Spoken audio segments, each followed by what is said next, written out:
Nandito naman po tayo sa ating C4 discipleship. This time, ang pag-uusapan natin is the discipleship system. And sabi nga, welcome to C4. Ang C4 system ay may apat na tayong pag-uusapan. Una, yung characteristics. Then we have the cycle. Then the curriculum. And the calendar. Kumbaga, ito na yung pinaka-overview of the program ng C4. Una, characteristics. Siyempre, gusto natin malaman ano ba talaga ang C4. At ang C4 na ito ay, sabi nga rito, what is C4?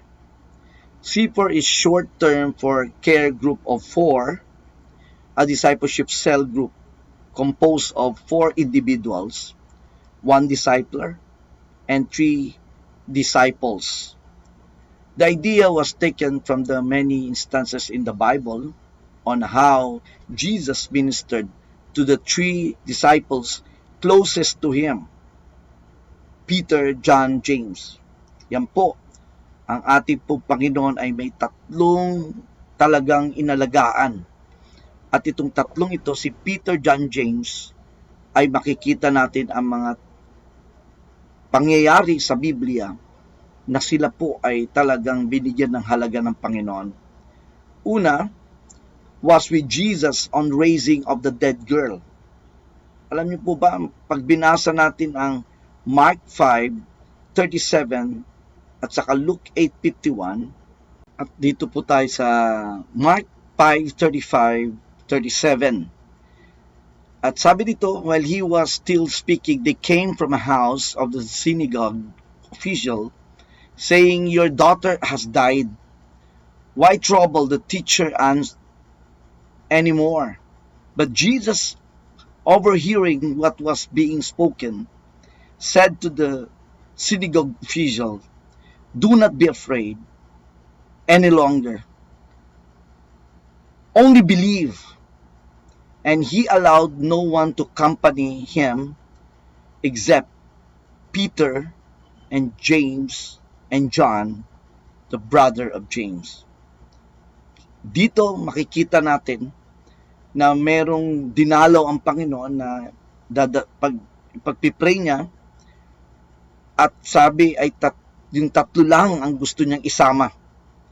At alam niyo naman nangyari sa kwento, gumaling o nabuhay muli yung namatay na babae. Kaya yan ang isang patunay na talagang may 3 siyang inalagaan at tinitrain si Jesus Christ.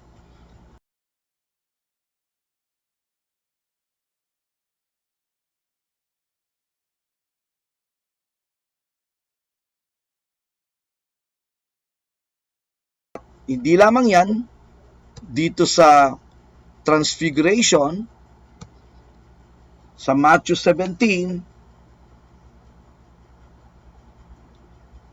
ang sinama po niya ay yung 3 alagad. Kaya, isa na namang itong patunay. At dito naman sa Matthew 17:1-2, 6 days later, Jesus took with him Peter and James and John, his brother, and led them up on a high mountain by themselves. Kaya sila lang ang sinama ng Panginoon sa lugar ng transfiguration na ito, na nagbago ang kanyang anyo. Kaya yan po ay dagdag sa isang patunay na may 3 siyang malapit na mga alagad na inalagaan niya. Kaya yan po yung tinatawag nating C4. Jesus, Peter, John, James. Sa Gethsemane. At mababasa natin sa Mark 14:32 na itong alagad ng Panginoon ay inalagaan niya, ay talagang yung 3 na ito ang sinama niya at malapit sa kanya sa Gethsemane. Well, nandun din yung Siyam, pero iba yung mas malapit yung 3. Kaya yan po ay talagang merong ipinapahiwatig ang kwento na ang Panginoon ay may 3 inalagaan. Kasi sabi sa Mark 14:32-34, they came to the place named Gethsemane, and he said to his disciples, "Sit here until I have prayed." And he took with him Peter and James and John and began to be very distressed and troubled. Ayan po na may tatlo siyang inalagaan. Kaya yan po ang ating C4 discipleship. Apat sila: Jesus, Peter, John, James. Kaya yan po ang ating sistema. Why do we need C4? Yan po ay tanong at tingnan natin yung sagot. To fulfill our calling. At mababasa natin sa 1 Peter 2:21, 22. For you have been called for this purpose, since Christ also suffered for you, leaving you an example for you to follow in His steps. Kaya tayo po ay dapat talagang mga laga, dahil yan po ang halimbawa ng Panginoon at tayo'y tinawag para po ng mga laga. Sumunod, to follow His command. At mababasa natin sa 1 Peter 5:2-3, shepherd the flock of God among you, exercising oversight, not under compulsion, but voluntarily according to the will of God, and not for sordid gain, but with eagerness. Kaya yan po ay command ng Diyos na tayo ay mangalaga as a shepherd of His flock. Kaya yan po ang pangalawang dahilan bakit kailangan natin ay C4. Sumunod, to feed the church. At John 21:17, He said to him the third time, Simon, son of John, do you love me? Peter was grieved because he had said to him the third time, do you love me? And he said to him, Lord, you know all things. You know that I love you. Jesus said to him, tend my sheep. May ibang translation, take care of my sheep. Kaya yan po, we need to really feed the church or the members. Alam naman natin ang church is people, ecclesia from the Greek word. Kaya dapat tayong magpakain, okay? Mga laga. At panghuli, to fellowship with Christians. At yan po ang isa pa sa dahilan bakit tayo kailangan ng C4, because C4 is really a gathering of people will have fellowship at sila po ay talagang may purpose na lumago. Kaya yan po ang C4 at meron tayong mga joint gathering para spiritual encounter time at yun ay dapat ay magawa natin because that's the only time na tayo ay ma-revitalize, ma-energize sa ating pangangalaga through the Holy Spirit. Kaya ano sabi sa Acts 2:42? They were continually devoting themselves to the apostles' teaching and to fellowship, to the breaking of bread, and to prayer. Kaya mahalaga po ang merong panahon tayo na mga laga sa bawat isa. Dahil yan po ang halimbawa ng unang simbahan po ng itinayo na nakasulat sa Book of Acts. Kaya yan po ang apat. Why do we need C4? To fulfill our calling, to follow the command, to feed the church, and to fellowship with Christians. Yan po ang ating dahilan. The aim of C4 is to make disciples in the following areas. Kaya ito po ang aim natin. Church, kailan magkaroon tayo ng discipleship program o maabot natin ang mga tao sa loob ng church. Because maraming umatin sa church na hindi pa talaga sila naalagaan ng merong series of teaching na curriculum nga. And this is the purpose of C4. Sumunod, community. Mismo ang bawat community na nasaan man tayo, abutin natin sila. At sa mga bahay-bahay, ay pwede natin gawin itong C4 na ito.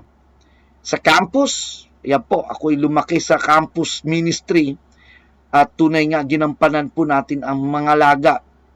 Kaya, pero during those times, hindi pa talaga organized yung tinatawag nating cell grouping. But this time, it is more organized. Kaya yan po, in the campus.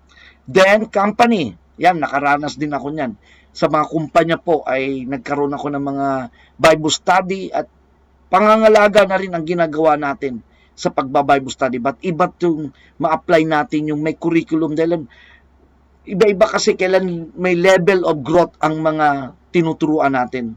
That's why it's so important na may discipleship program. At ito po yung C4 na ating pong pag-aralan ngayon para matutunan at ma-apply natin. Kaya yan po ang bahagi ng ating pinag-aaralan na C4 system. Now, cycle. Ano naman yung nasa cycle? Ito po yung paano umiikot ang programang ito. Una, connect. Sumunod, commit. Then, coach. At ang pinakahuli ay commission. Kaya, yan po ang apat na cycle. And what is connect? Connection is the first step in every relationship. We are born as social being. We are created to connect with other people.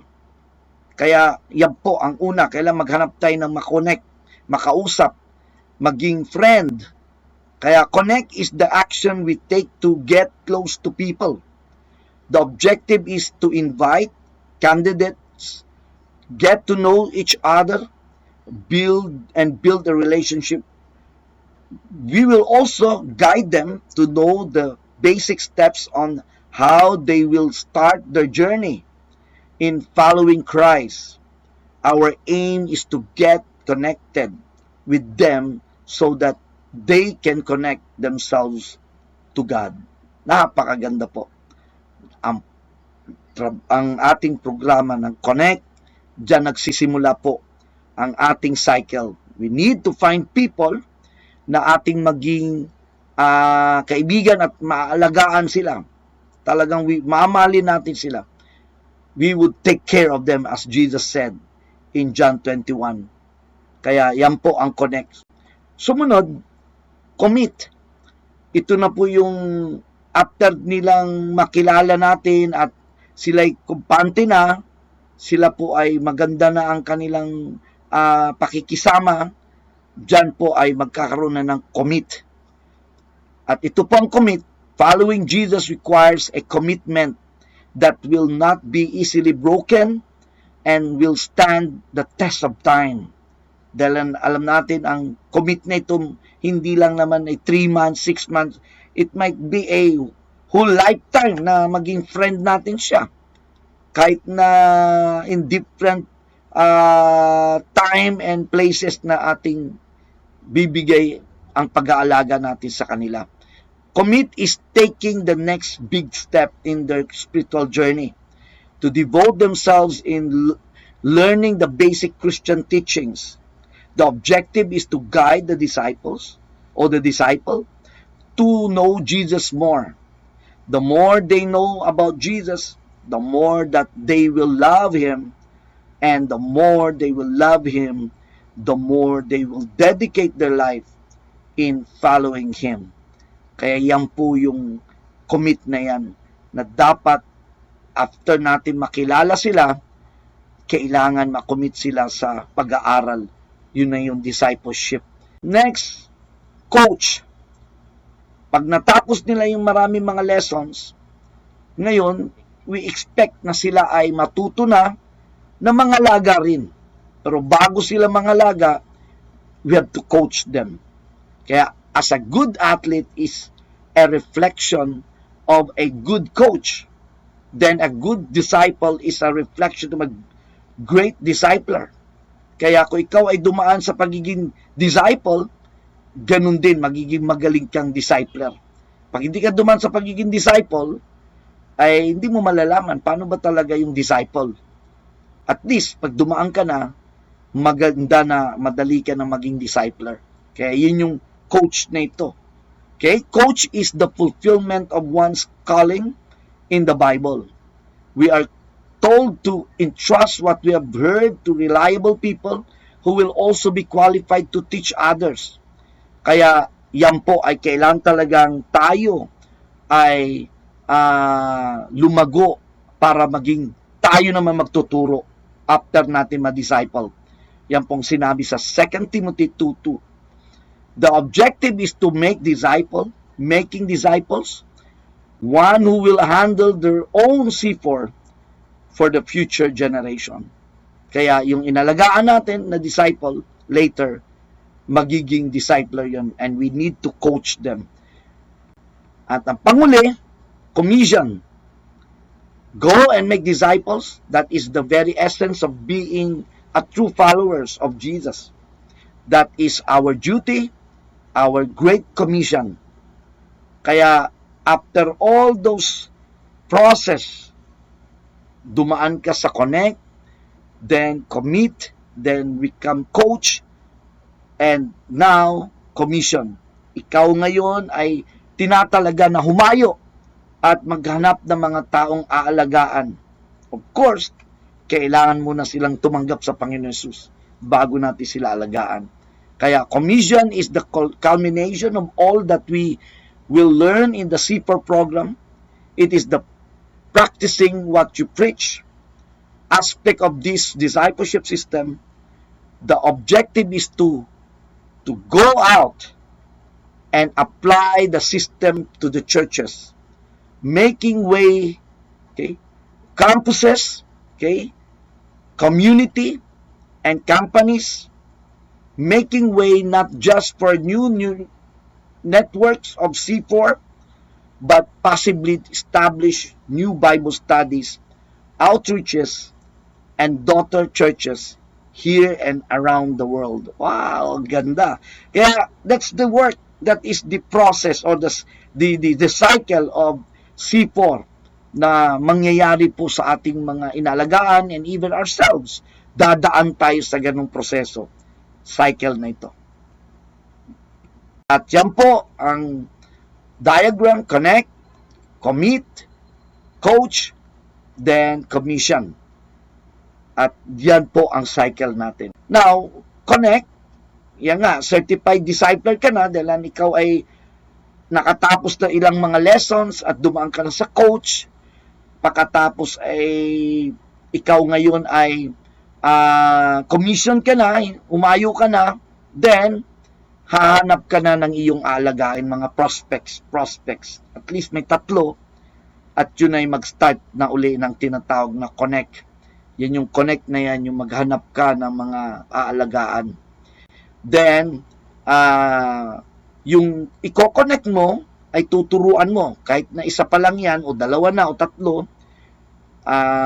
pwedeng one-on-one, o pwedeng sabay din sila, na 3 ay talagang tuturuan mo na ng starting point. And that is one lesson that we would learn in the connect. Kaya yan po ay ating pag-aaralan yung connect na yan, na lesson na yan, na starting point mismo.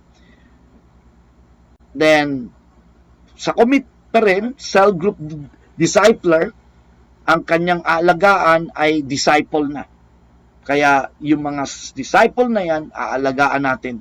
Now, pag yan ay lumaki, lumawak pa, ayan na, ikaw ay naging core group leader ka na. Then, magko-coach ka na rin, at yung cells group discipler mo, meron na rin silang inaalagaan. Kaya nakita nyo, nangangalaga na rin sila. At palawak ng palaki ang mismong mga grupo mo na mga inaalagaan, dahil may kasama ka na rin na nangangalaga. Then, pag lumaki pa yan, care group leader, ayun na, commissioning na ay talagang marami ng mga aabutin, dahil ikaw mismo ay leader ka na talaga. Kaya dito makikita natin, care group leader, ang kanyang inaalagaan ay care group leader na, core group leader na. Then yung mga core group, may inaalagaan sila cell group discipler. At yung mga inaalagaan ng cell group discipler, disciples.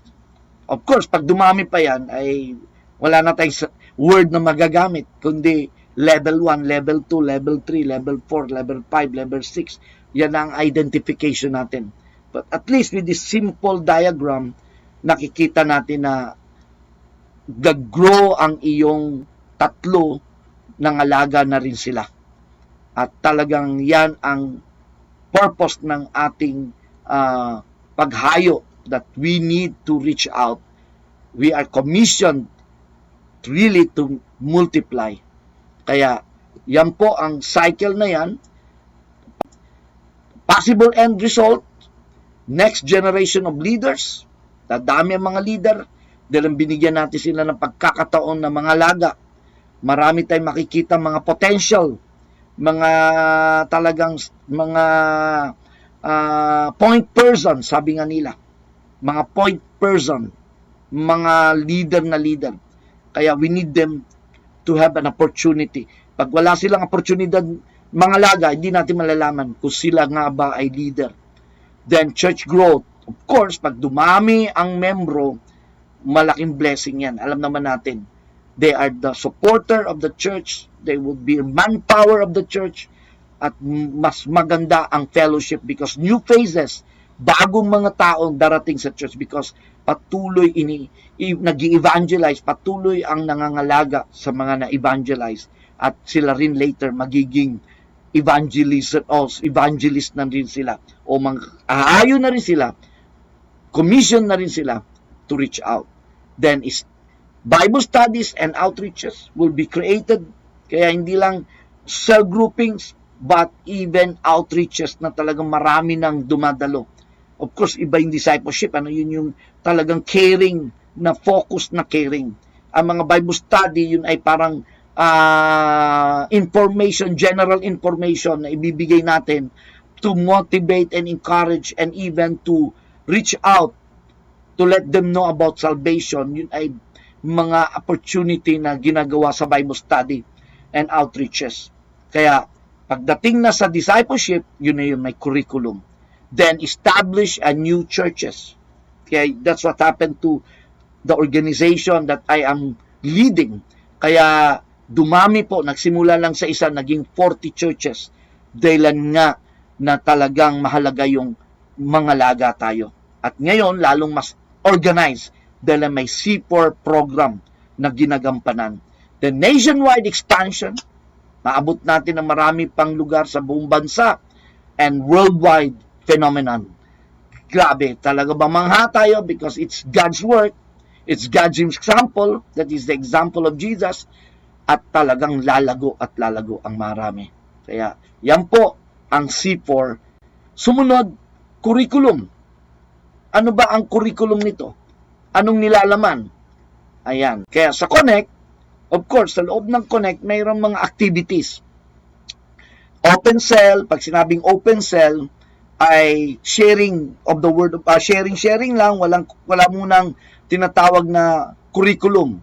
Wala munang talagang yung series of teaching. Open sharing lang. Okay? Then getting to know, yan ang mga ginagampanan. Testimonials, yan mga sharing about how we will change. Then pwede pa nga, may mga games, icebreaker activities na pwedeng gampanan doon sa cell group or mismo sa tinatawag na seminar ng Connect mismo. Mayroon din kasi seminar ito. Kaya yan po, outdoor meet apps, kaya may mga pag-gather sa outdoor, sa labas, at minsan ay napaganda ng mga campsite na pwedeng gampanan ng Connect na seminar. Then we have a booklet, ito na nga yung curriculum na itinuturo sa loob ng Connect, starting point.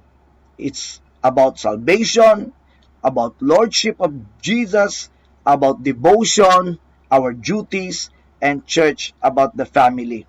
Then witness, okay, we need to be a witness. Then that is the goal na gusto ng Panginoon. Then spiritual encounter, we need the Holy Spirit. That is the spiritual encounter time.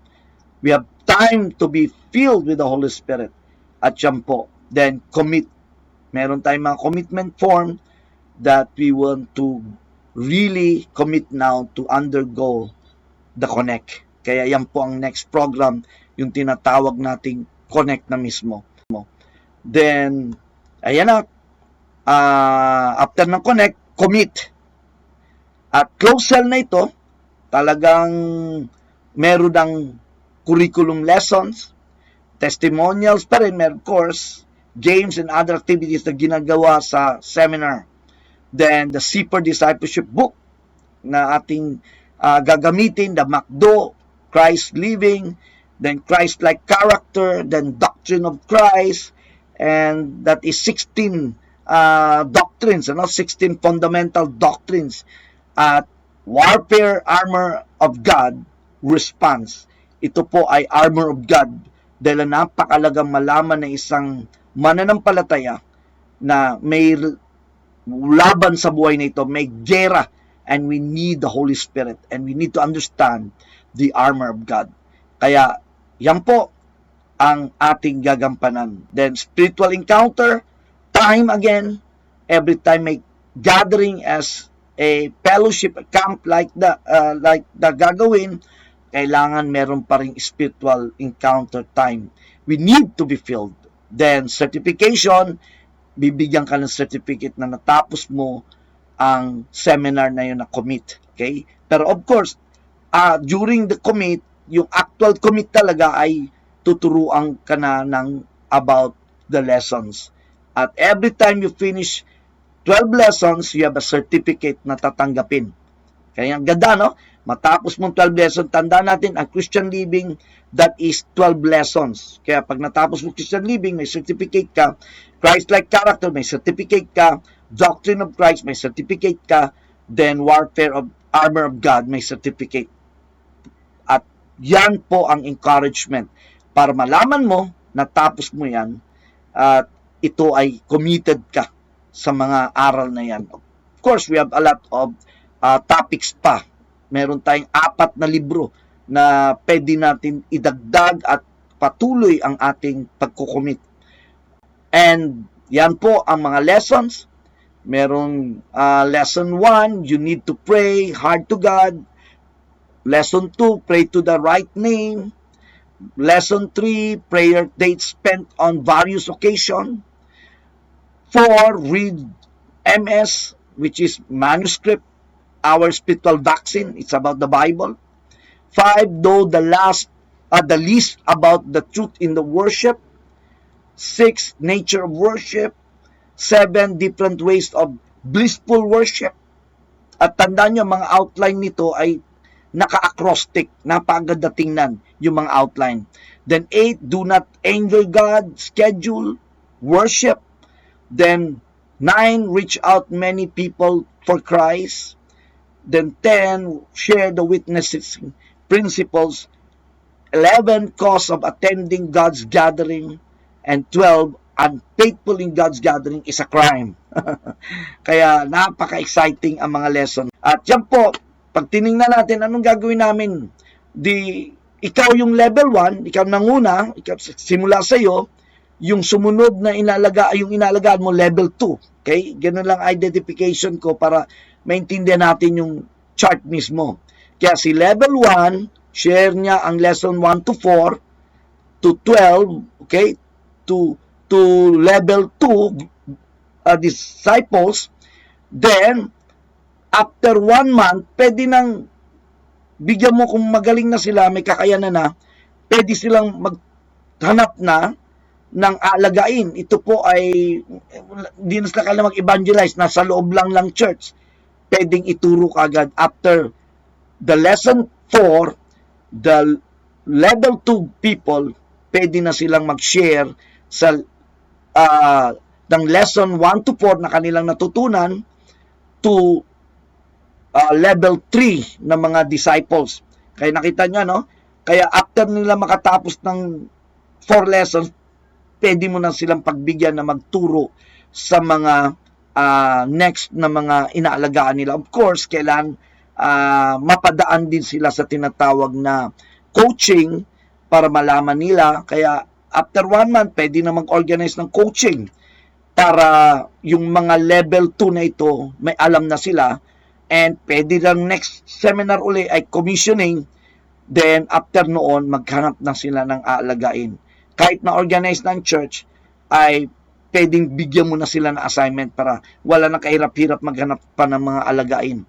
Pero kung pioneering, talagang maghahanap pa at para dumami ang mga membro sa church. Kaya after lesson 4, yung mga level 3 naman, tuturuan nila yung mga nasa level 4 ng 1 to 4 lesson. Kaya lahat na natutunan nila, tina-transfer din nila.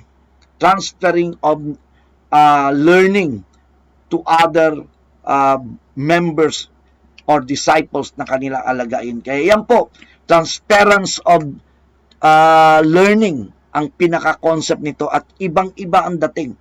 Because pag ikaw ay nagtuturo, nagsishare ka, nagcha-challenge kang mag-review, magbasa mabuti, doon sa itinuro na rin sa'yo because ayaw mo naman din mapahiya na wala kang naintindihan doon sa lessons. Kaya this would be a motivation also to those who would care. Kaya ayan ang mga lessons na susunod nung after ng 12 lessons. Number 13, sabi, walk in the Spirit. It is a Christ-like character, CLC. What is your fruit? Then, crucifying our old ABCD character. Kaya maraming character yan.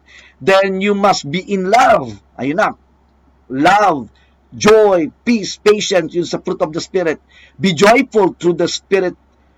5S, help. Peace shines within. Kaya may acrostic po yan. You are patient. Show your kindness. Have big guts to do good. And faithfulness beyond aspect, yung sa mata. Kaya muta, in other words. Coat yourself with meekness, then be set with self-control. Kaya be set with self-control. Kaya dapat na tayo talaga ay may control. Then, doctrine of Christ, we have the scripture inspired, the one true God, the deity of the Lord Jesus, the fall of man, the salvation of man, ordinances of the church, baptism of the Holy Spirit, initial physical evidence of the Holy Spirit. Kailan malaman natin yan? Then yan yung minsan ay ang Diyos ay talagang kikilos at ikaw ay mapuspos with the evidence of speaking tongues. And we need to know that as a doctrine. Sanctification, the church and its mission. Then ministry, divine healing. Alam natin yan ay napakalaga malaman ang divine healing. That is part of the ministry. Then blessed hope, kaya yung pangako. Then millennial reign of Christ. Then the final judgment and the new heaven and the new earth. Kaya lahat po yan, 16 po yan. Doctrinal, yung latter part lang medyo compressed na tagdadalawa dahilan para makompleto yung 12 lessons. Kaya yan po. And armor of God, warfare armor of God, respond. At ito po yung the CJP, evidence of spiritual battle, the power principle of spiritual battle, the power principle of spiritual battle continuation, then medyo mahaba, the belt of truthfulness, ito na yung mga armor of God, the breastplate of righteousness, the shoe of the gospel of peace, the shoe of the gospel of peace continuation, the shield of faith, helmet of salvation, and helmet of salvation continuation, and the sword of the Spirit, the word of God, and 12, prayer casted armor. Hindi mangyayari yung armor na yan kung walang prayer na consistent na talagang focus ng prayer. Yan ang sabi ng talata. At yan po ang tinatawag nating mga curriculum, part ng curriculum ng ating C4. Kaya after nan, coaching o coach, ang ginagawa naman sa coach, close cell pa rin, testimonial games, I am a disciple, yan ay booklet, disciples calling, disciples character, disciples commitment. Kailan makita natin ano bang gagawin natin sa mga inaalagaan natin, kailan malaman ng coach o discipler. I am a discipler, kailan malaman din natin yan, the Great Commission, the Old Testament and the New Testament, malalaman natin yung connection ng Old and New, Then the disciples calling, like the example of Jesus and Paul, yun po ang gagawin nating example. The disciples' character, kaya makikita natin ang kanyang katangian. Camp, seminar, and conferences, yan po'y gagawin sa coaching, okay, sa coach. Then actual training, talagang tuturuan natin sila mag-cell group. Dahil tandaan natin, at that point, wala pa silang experience. Sila pa ay tuturuan. Then spiritual encounter time, we need the Holy Spirit. Then certification, bibigyan sila ng certificate na natapos nila ang seminar ng coach. Then last ay commission, low cell pa rin activity, ministry involvement, training and seminars, establishment of new cell C4 networks. Kaya kailangan ma-motivate sila, ma-encourage at malaman nila paano gawin. Equipping booklet, C4 evangelism. We have that teaching, ang ganda, in relation sa C4 din. Leadership booklet, C4 effective leadership. Then encounter pa rin. We need to encounter. We need the Holy Spirit. Then certification. Then who knows, baka ikaw ay tumuloy sa Bible school dahil sobrang excited ka na. Or you'll have a Bible studies, yun ay hahayo ka, outreaches, church pioneering, tutulong ka because you are equipped now to disciple. Then missionary work. Di natin alam, daling ka sa iba pang mga lugar. Even cross-cultural mission mismo. At yan po ang ginagawa natin sa C4 at yan ang curriculum na ginagampanan. Then calendar, ito ang talagang gagawin sa buong taon. Purpose calendar of the events. C4 must be done freely according to applicable pacing of each church. Kaya minsan iba-iba yung bilis. May iba for lessons lang, pwede na silang mag-aral na ng coaching, then commission, at sila na ngayon ay mga laga na ng 4 din. Kaya dahil lang sila mabilis matuto. Kaya yun yung pacing mismo. Every first week of the year will be declared prayer and fasting. Week January. Kaya pag January, we need to fast. We need to pray sa lahat ng inalagaan natin. Prayer and fasting gathering must be done during the first month of every year. Kaya yan po. Then spiritual encounter time will be scheduled every last weekend of every quarter of each year. Kaya March, June, September, December, yan po ang mga expected na buwan na magkaroon ng tinatawag na spiritual encounter. But of course, pag talagang marami, baka frequent na ang ating gagawin, maraming beses na gagawin within a year or a month. Spiritual encounter may be, o time will be done by area. Kaya mahirap kasi pag malalayo ay mahirapan gawin. Pero kung konti lang, pwede gather sila sa isang mas para dumami sa isang lugar.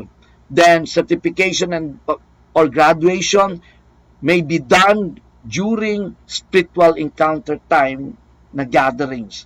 Then conferences and seminars are as per announcement basis. Kaya yan po, mahalaga na yung registration na binibigay natin ay makompleto sila para i-schedule na pag marami na nagpa-register, gusto kong sumama, gusto kong magpa-register at babayaran mo na yon para yung yung parang gagastusin sa gathering, sa seminar. Kaya bayad ka na noon, patas naka-register ka na, aantay na lang. Kung dumami na, example, ang minimum sa conference na area na yon ay 100, yun, 100. Kailangan makabuti ng 100. Kung hindi, ay mag-aantay tayo. Pero pag nabuo na, doon na. Or pwede rin sa ibang lugar na mas maliit, pwedeng gampanan yun. Basta mahalaga, ma-schedule yung gathering na yan na marami ang makapag-register para mangyari yung tinatawag na connect seminar, commit seminar, coaching seminar, at saka yung commissioning seminar o commission. Kaya yan po ang ating tinatawag na C4 system. Kaya salamat po sa ating pong pagsubaybay.